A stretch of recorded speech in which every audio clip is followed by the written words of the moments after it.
اهلا وسهلا بكل شباب فورم 9 ابطال تالتة اعدادي، عاملين ايه؟ يا رب تكونوا كويسين.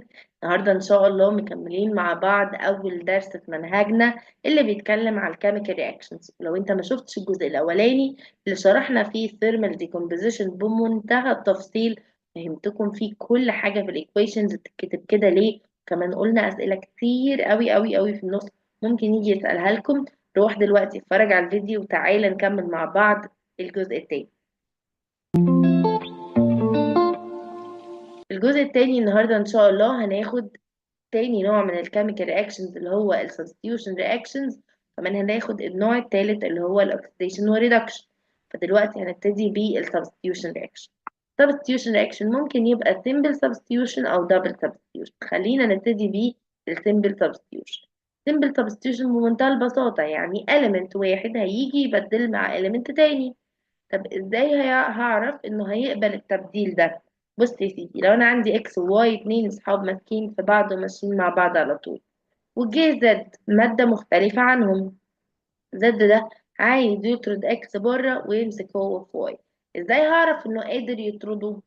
هتقولي والله لو زد ده اقوى من اكس هيقدر عليه يضربه مثلا يرميه بره ويمسك هو واي، لكن لو زد اضعف مش هيقدر عليه. حلو، برافو عليك. طب انا ازاي في الكيمستري اعرف مين اقوى من مين؟ لقينا ان احنا عندنا حاجة اسمها chemical activity series. يعني ايه بقى الكيميكال activity series دي؟ الكيميكال activity series هي ترتيب للميتال. ترتيب لمين؟ للميتال. ترتيب ازاي؟ descending. يعني ايه descending؟ يعني من الأقوى للأضعف. يعني اللي فوق ده القوي اللي محدش يقدر عليه، كل ما بنزل لتحت بقابل ميتالز أضعف شوية. طيب ممكن نقول الكيميكال اكتيفيتي سيريز دي بتتكون من مين عشان نعرف نكمل السيشن بتاعتنا؟ هنقولها بطريقة لذيذة وسهلة تعرفك انك يعني هتسهل عليك الحفظ بتاعك. هنقول كنبة كمجال زن في سن بيبي. تاني، كنبة كمجال زن في سن بيبي. وبعدين الهيدروجين. طب وبعد الهيدروجين عندنا كوبر، ميركوري، ميركوري اتش جي، سيلفر، جولد. حلو قوي. تعالى نقول مين الاليمنتس دول بقى. احنا عاملين فوق نقول يعني تعاويذ كده غريبة وما بنقولش اساميهم. مين الكي؟ بوتاسيوم. مين الان اي؟ صوديوم. مين البي اي؟ باريوم. السي اي كالسيوم. ام جي مغنيسيوم. اي ال الومنيوم. زد ان زنك. اف اي ايرون. اس ان ده التن. البي بي الليد وهيدروجين، وقلنا كوبر، ميركوري، سيلفر، جولد. حلو قوي. يعني معنى كده انه مين اقوى واحد؟ البوتاسيوم. مين اضعف واحد تحت خالص؟ الجولد. حلو جدا. تعالى بقى نقول الديفينيشنز المهمة اللي احنا بنقول عليها دي. يعني ايه chemical activity series؟ chemical activity series يعني series فيها الميتالز مترتبة descending according to الchemical activity بتاعتهم. حلو. طيب يعني ايه بقى simple substitution reaction؟ simple substitution معناها reaction في one element replace another element أو one element substitute another less active element. عشان مهم ان انا افتكر ان الاولاني هو اللي قوي، هو اللي هيقدر على الاضعف منه. حلو جدا. طيب احنا عندنا 3 انواع من السيمبل سبستيوشن. اولا هو مين الغلبان اللي يعني كلنا بنيجي عليه؟ الهيدروجين. عشان كده الهيدروجين ده يعني نقطة فارقة في الكيميكال اكتيفيتي سيريز. كل اللي فوق الهيدروجين يقدروا على الهيدروجين، وكل اللي تحت الهيدروجين ما يقدروش عليه. طب اشمعنى الهيدروجين؟ اصل الهيدروجين مكون اساسي في تو كومباوندز مهمين قوي. مين هما؟ اولهم الواتر. يبقى ده معناه ان ممكن ميتال يريبليس الهيدروجين اللي في الواتر، صح؟ كمان الاسيد، يعني ممكن الهيدروجين الميتال يريبليس الهيدروجين اللي موجود في الاسيد. برافو. طيب تعالى بقى نشوف امثله اللي احنا عمالين نقول عليه ده. خلينا نبتدي بيه. الهيدروجين اوف واتر. بص يا شباب، انا بفضل ان احنا دايما نكتب الواتر بشكل مختلف شويه، شكل كيمستري، شكل يقول ان انا فاهم. بنكتب الواتر ازاي؟ بحب اكتبها اتش بوزيتيف و اتش نيجاتيف، او نقول اتش لوحدها و اتش على بعضها. طب ليه بنعمل كده؟ اقول لك ليه. دلوقتي انا لو جبت الصوديوم اهو وخليته يعمل رياكشن مع الواتر دي، اللي هو اتش لوحدها و اتش على بعضها، هفتكر الدكتور قالت ان لما يبقى فيه هيدروجين الميتالز تبقى اقوى منه، فبترميه بره وتمسك هي في مين؟ اللي ماسكه الهيدروجين. فهنا الهيدروجين ماسك في ايه؟ هيدروكسيد، صح؟ فساعتها هيكون لي صوديوم هيدروكسيد، برافو. ومين بقى طلع غلبان يا عيني مطرود؟ الهيدروجين، صح، برافو. يبقى ليه بنكتبها اتش لوحدها و اتش على بعضها؟ عشان افتكر ان الميتال هيريبليس الهيدروجين. طيب بص معايا كده علشان البالانس، انا كده فهمتك الفكره. تعال نبص على البالانس بقى. ادي الصوديوم، ادي الاتش لوحدها و اتش على بعضها، وهنشوف. احنا قلنا ان الصوديوم هيريبليس الاتش، صح؟ حلو. وبعدين هيمسك هو فيه الاو اتش، فيبقى صوديوم هيدروكسيد بلس مين اللي اتطرد يا عيني؟ الهيدروجين. خلي بالك من نقطة بقى، ايه هي؟ ان انا ما بتعاملش مع الهيدروجين لوحده، الهيدروجين لازم يبقى موليكيول كامل على بعضه.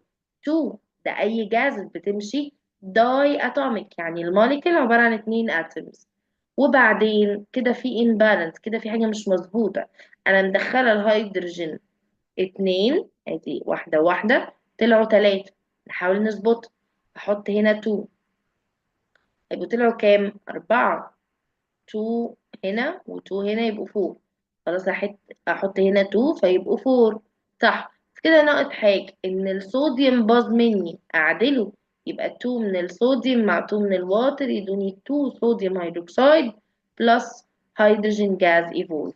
يلا حبايبي الشاطرين، نقول بقى ازاي بتأكد ان الهيدروجين جاز اللي بييفولف هيعمل بوب ساوند، يبرن ويز بوب ساوند. حلو جدا. يبقى تاني بقى نلم القصة دي. الميتال لما بيسبستيتيوت الهيدروجين اوف واتر بيكون لي ميتال هيدروكسيد، عشان مسك في الاو اتش، الهيدروجين جاز ايفولف. واوعى تنسى ان احنا بنكتب الواتر اتش لوحدها و اتش على بعضها عشان ما تلخبطش. هنا الايكويشن هتلاقوا فيها حاجة A بلس هيت دي، ده معناه ان الرياكشن ده اكزوثيرميك. يعني ايه؟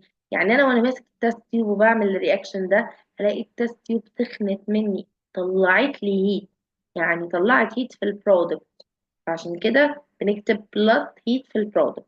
حلو، حلو قوي. طيب تعالى نشوف النوع التاني. احنا اتكلمنا على اول حاجة في السيمبل سبستيوشن، اللي هو ان احنا هنريبليس الهيدروجين اوف واتر. طب تعالى نشوف لو عملنا ريبليس للهيدروجين اوف اسيد ايه اللي ممكن يحصل. ما هو الاسيد ده عبارة عن ايه؟ عبارة عن اتش ماسكة فيه اكس نيجاتيف. ايه الاكس دي؟ يعني unknown، يعني ممكن يبقى نون ميتال او نيجاتيف جروب، صح؟ صح. طيب ايه اللي هيحصل بقى؟ الميتال هو دايما بيحب النيجاتيف، ما هو بوزيتيف، عايز النيجاتيف ده، فيروح طارد الاتش عشان ياخد منها النيجاتيف ده. لما الميتال يمسك في نيجاتيف بيديني سولت، يعني معنى كده ان الميتال مع الاسيد هيديني سولت ويطرد مين؟ الهيدروجين جاز. بس انا مهم اتاكد كل مره في كل رياكشن ان الميتال اللي عندي يقدر فعلا على الهيدروجين. تعالوا نشوف كده اكزامبل اللي مكتوب. بيقول لي زنك مع ال HCl، اروح ادور على الزنك في التيبل او في الكيميكال اكتيفيتي سيريس. لقيت الزنك، الزنك اهو. فين الهيدروجين؟ اهو الهيدروجين يقدر عليه، طبعا يقدر عليه. ف هكتب زنك كلورايد. كده في مشكلة ليه؟ بص يا سيدي، الزنك اهو والكلورين اهو، وانا بكتب الكيميكال فورميلا لازم ابقى مركز. الزنك داي فيلنت، كلورين مونو فيلنت. فايه اللي هيحصل؟ هنبدل، وانا بكتب الكيميكال فورميلا بعكس الفالنسي. فالزنك هيبقى ماسك في اتنين من الكلورين مش واحدة بس، لازم اكتب هنا تو بلس. هو الزنك عشان يوصل الكلورين عمل ايه؟ طرد الاتش، صح؟ حلو. الاتش ما تمشيش لوحدها، انتوا بقيتوا شاطرين بقى وعارفين ادي H2 هي ايفولف، وبرده بتأكد بيه بالبوب ساوند. حلو، هو كده الايكويشن بالانسد؟ لا، في هنا 2 وهنا 2، يبقى لازم اظبط هنا ان كمان هنا يكون في 2. فادي الايكويشن مكتوبه قدامنا Zn plus 2HCl dilute مخفف هيدينا زنك كلورايد بلس هيدروجين جاز ايفولف. وانا ازاي بتاكد ان الهيدروجين اللي بي ايفولف؟ قلنا بي بوب ساوند.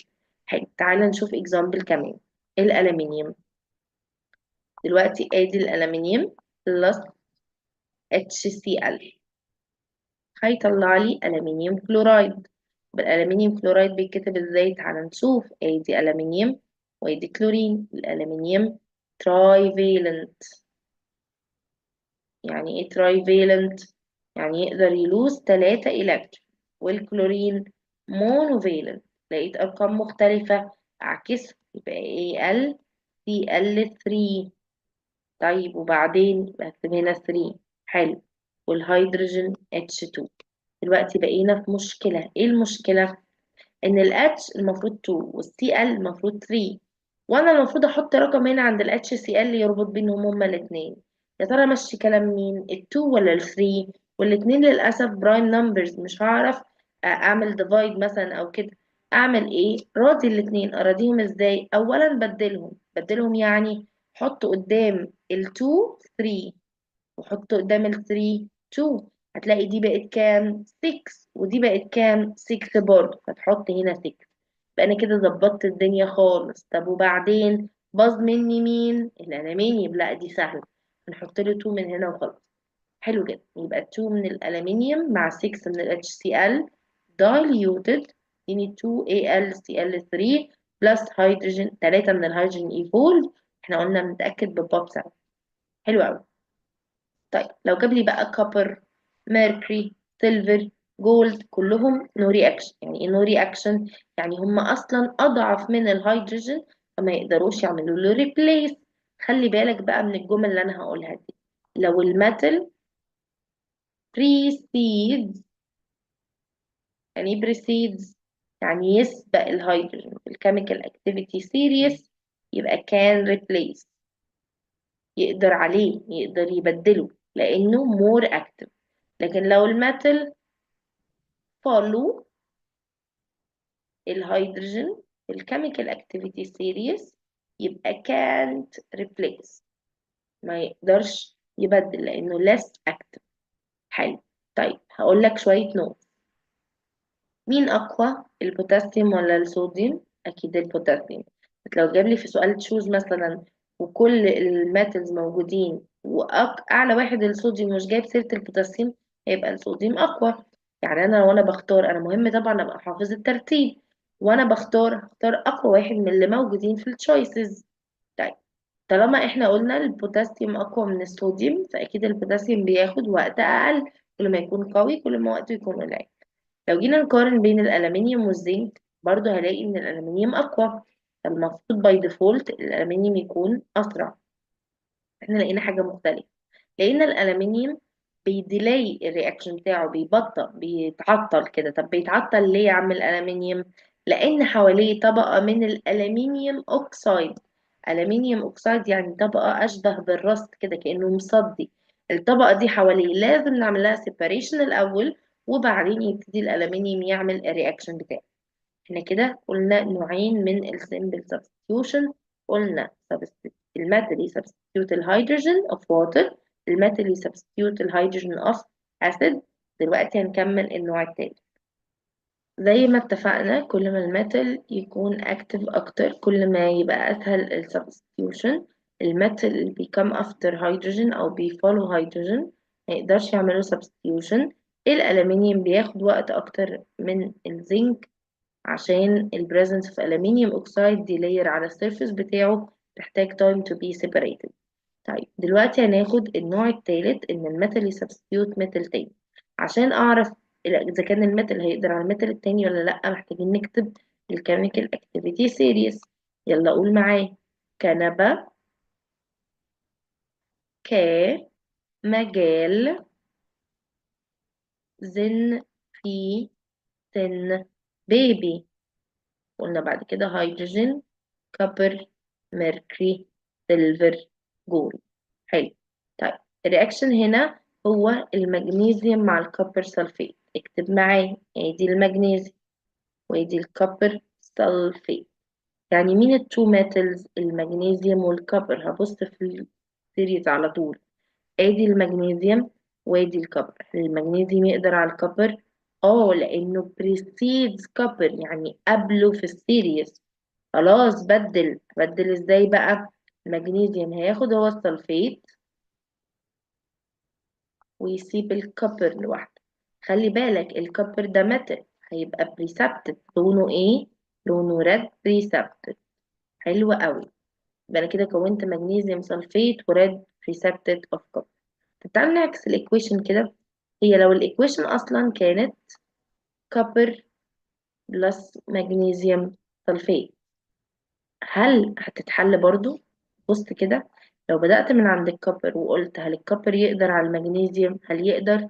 لا. ليه ما يقدرش بقى؟ ليه نو رياكشن؟ لان بمنتهى البساطة الكوبر فولو المغنيسيوم، يعني less active than المغنيسيوم. يبقى المغنيسيوم can replace copper while copper cannot replace magnesium، عشان المغنيسيوم more active than الكوبر. عرفنا منين؟ according للchemical activity series. احنا كده خلصنا اول جزء من السبستيوشن وشرحنا السمبل substitution كله. تعالوا دلوقتي نبدأ في الدبل substitution. اولا يعني ايه double substitution؟ يعني chemical reactions فيها double substitution occurs. يعني ايه برضو؟ يعني انا عندي two compounds بيبدلوا الاينز بتاعتهم فيدوني two new compounds. الدبل سبستيوشن بقى ثلاث انواع سهلين جدا. اول نوع ده مهم قوي قوي قوي، اسمه نيوتراليزيشن رياكشن. يعني ايه نيوترال؟ نيوترال يعني ولا اسيد ولا الكلي. اصل الرياكشن ده بيبدا فعلا باسيد والكلي. تعال نشوف كده الاكزامبل. هيدروجين كلورايد وصوديوم هيدروكسيد. بص يا سيدي، دلوقتي الهيدروجين ده بوزيتيف والكلورين نيجاتيف، الصوديوم بوزيتيف والهيدروكسيد نيجاتيف. كل واحدة بوزيتيف زهقانة من النيجاتيف اللي معاه. طب عايزة تعمل ايه بقى؟ عايزة تبدله، زهقت منه عايزة غيره. فالبوزيتيف الهيدروجين دي زهقت من الكلورين وعايزة الاو اتش. طيب والصوديوم البوزيتيف دي زهقت من الهيدروكسيد وعايزة الكلورين. تعالى نكتب هبدأ بالبوزيتيف دايما. فالصوديوم بوزيتيف جنبه كلورين نيجاتيف بلس الاتش بوزيتيف جنبها او اتش. ايه ده؟ اتش لوحدها او اتش على بعضها، ده ايه؟ ده واتر. برافو. يبقى انا بدأت باسيد والكلاي طلع لي سولت، وايه كمان؟ واتر. حلو. اسمه ايه الرياكشن ده؟ اسمه نيوتراليزيشن. يعني ايه نيوتراليزيشن بقى؟ يعني ولا اسيد ولا الكلي، ما الميه دي نيوترال. تاني، نيوتراليزيشن رياكشن عباره عن اسيد مع الكلاي هيدونا سولت ووتر. واحنا قلنا الايكويشن بالتفصيل الممل. تعالى نشوف الرياكشن اللي بعديه بين اسيد بس المره دي مع سولت. برضو هنبدل. بص الأسيد هو ال HCl يعني بوزيتيف مع نيجاتيف، والسولت هو الصوديوم كربونات. حلو. بص كده اللي هيحصل ايه؟ ده H بوزيتيف و Cl نيجاتيف، ده Na بوزيتيف وال CO3 نيجاتيف. صح؟ حلو. بس نيجاتيف 2 هنا، وهنا برضو عنده 2 بوزيتيف.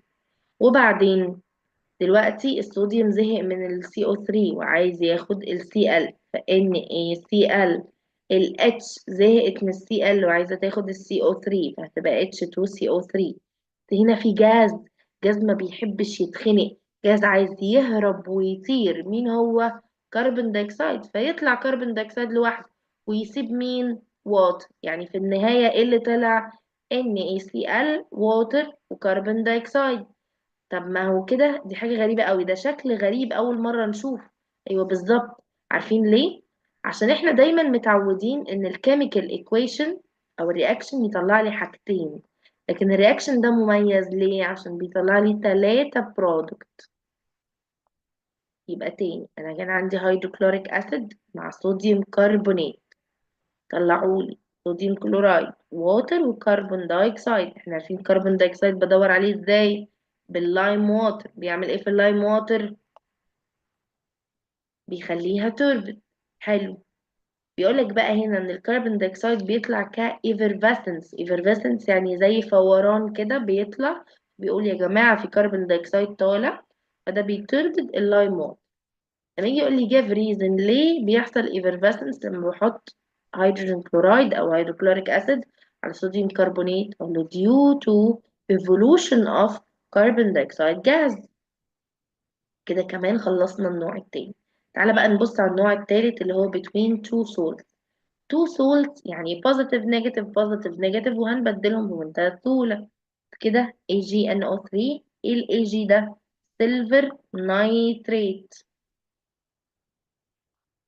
ماشي. مين ال NaCl؟ صوديوم كلورايد. حلو. هيطلع لي ايه؟ NaNO3. ده صوديوم نايتريت. خدناه قبل كده، ده النانو، فاكرينه؟ خدناه في الثيرمال ديكومبوزيشن. والسيلفر كلورايد. حلو. هوريكم برضو البوزيتيف نيجاتيف بوزيتيف نيجاتيف بتاعتنا. ادي الاي جي بوزيتيف، ان او 3 نيجاتيف، ال اي بوزيتيف، سي ال نيجاتيف. كل بوزيتيف زهقانه من النيجاتيف اللي جنبها، فالاي جي هياخد السي ال، والان اي هياخد الان او 3. صح جدا. وبعدين قالك بقى هنا لما يكون عندي رياكشن between two salts لازم يعمل precipitated في كل الرياكشنز. في كل الرياكشنز يعني ايه بقى precipitated؟ يعني راسب، يعني حاجة تنزل تحت في الرياكشن. طب هنا مين البريسبتد؟ السيلفر كلورايد. هيدي لون ايه؟ هيدي لون وايت. بريسبتد اوف سيلفر كلورايد. وايت سيلفر كلورايد. وايت سيلفر كلورايد. كده خلصنا الدبل سبستيوشن، وبنكون خلصنا سبستيوشن كله. فاضل لنا بس الاكسيديشن والريدكشن.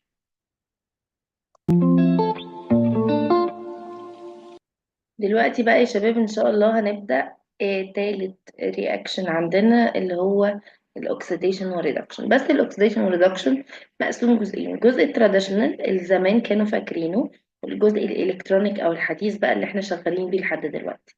كلمة اوكسيديشن من اسمها كده جاي فكرة وجود اكسجين جاز.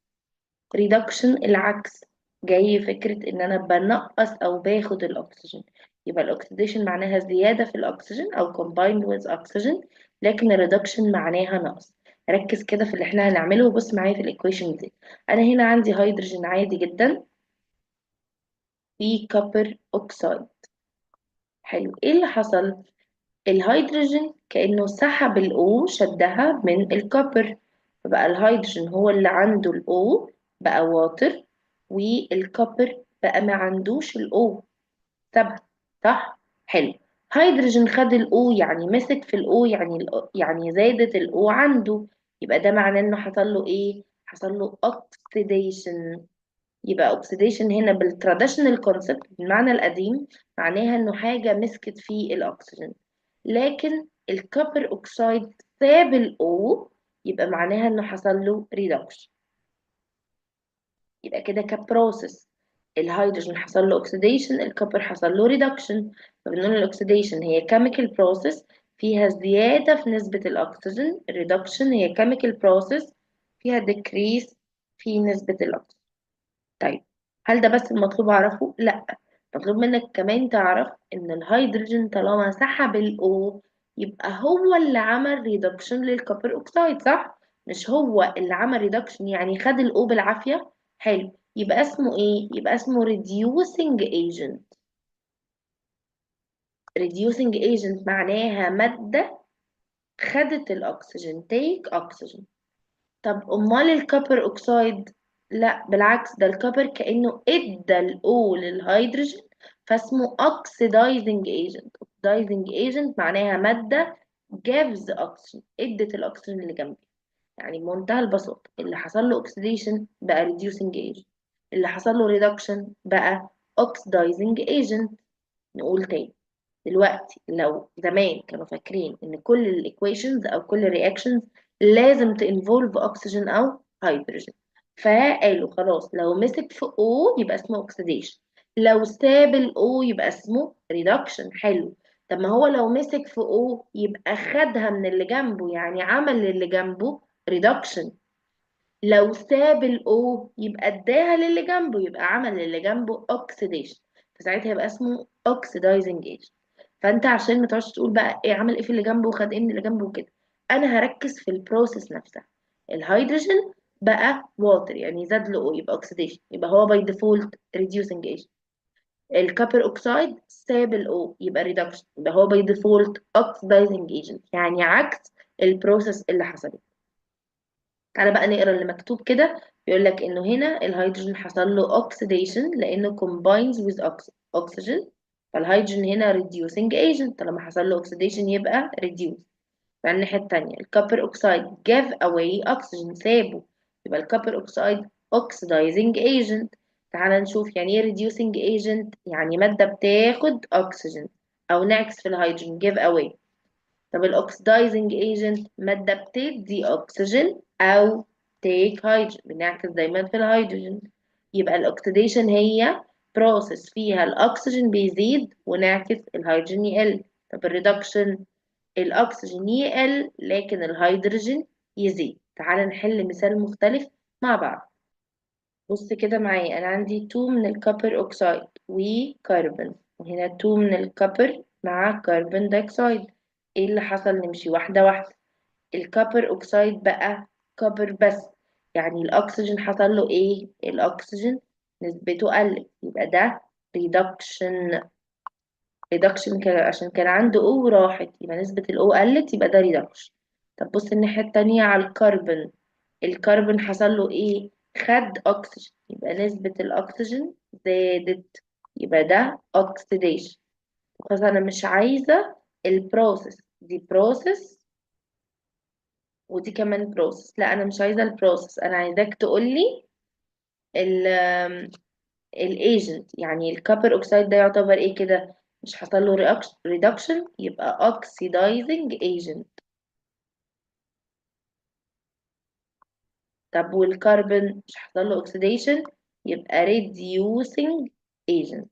خلي بالك من نقطة، الاوكسيدايزنج ايجنت والريديوسنج ايجنت لازم يبقوا رياكتنتس. ما ينفعش اختار حاجة من البرودكت واقول دي اوكسيدايزنج ايجنت، ما هو البرودكت بيطلع ما بيعملش حاجة. سواء الاوكسيدايزنج او الريديوسنج بختار دايما من قبل الارو، يعني من الرياكتنت. طيب ده كان بالنسبة للتراديشنال كونسبت، لكن دلوقتي بقى في الكترونيك كونسبت جديد. زي ما اتفقنا في الأول كانوا فاكرين إن كل الرياكشنز بيبقى فيها أكسجين وهيدروجين، لكن دلوقتي لا، مش كل الرياكشنز. بس الأكيد إن في إيه في كل الرياكشنز؟ لوز وجين. لوز يعني دول ميتالز، وجين يعني نون ميتال. خلينا نقول لحد دلوقتي إن لوز يعني ميتالز والجين يعني نون ميتالز، لحد ما هوريك أمثلة في الآخر تلخبطك شوية. دلوقتي ادي الميتالز. الميتالز اخرهم كام يا شباب؟ 1 او 2 او 3. فهيعملوا ايه؟ هيلوز ال 1 او 2 او 3. طب ليه؟ عشان يعملوا electronic configuration شبه النوبل جازز، يعني يبقوا completely filled. لما يلوز 1 او 2 او 3 هيتحولوا يبقوا positive ion. صح؟ صح. يبقى طالما الميتال بيلوز oxidation is lose. يعني ايه؟ يعني لوز فيها O، فمعناه ان كل ما هيلوز هيبقى حصل له oxidation.